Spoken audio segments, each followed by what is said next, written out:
Ce week-end se dérouleront les Journées nationales de l'architecture. L'occasion de visiter dans toute la France des expositions consacrées à l'art du bâti et des cabinets d'architectes qui ouvrent exceptionnellement leurs portes, mais aussi de partir en balade pour découvrir les bâtiments iconiques ou inconnus de votre ville. Dans la seule Île-de-France, c'est pas moins de 20 voyages qui sont organisés ce dimanche par les conseils d'architecture, d'urbanisme et de l'environnement de la région.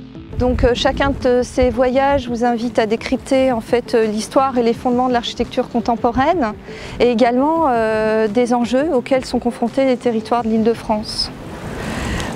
Pour comprendre la ville aujourd'hui, on a besoin de remonter dans le temps et plusieurs époques de construction, plusieurs âges de la ville sont à connaître pour comprendre la ville et l'architecture d'aujourd'hui.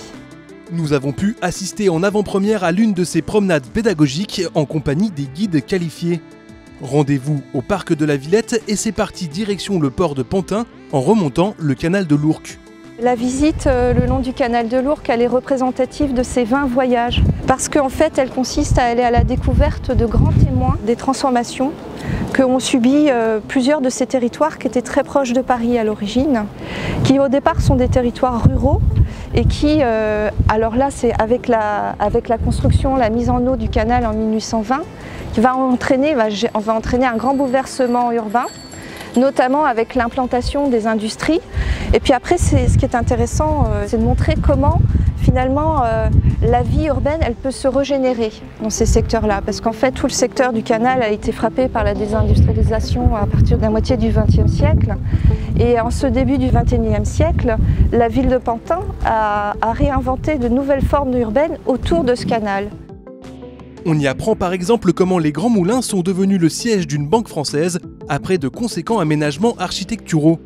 Ou encore comment une ancienne fabrique de tubes est en train de devenir un véritable hub culturel et entrepreneurial de la ville. La promenade se veut instructive mais aussi ludique. Petits et grands se voient remettre un livret à remplir au fur et à mesure façon jeu de piste. Un bon moyen de s'y retrouver dans ce grand melting pot des styles architecturaux qu'est la ville de Pantin. On y croise en effet des œuvres majeures du brutalisme comme le Centre national de la danse, une piscine des années 30 classée au monument historique, ou encore la très récente Cité de l'environnement à énergie positive. Bref, Pantin est un véritable laboratoire d'architecture à ciel ouvert qu'il faut absolument découvrir par le canal, que ce soit dimanche avec un guide ou seul dès que le soleil pointe le bout de son nez.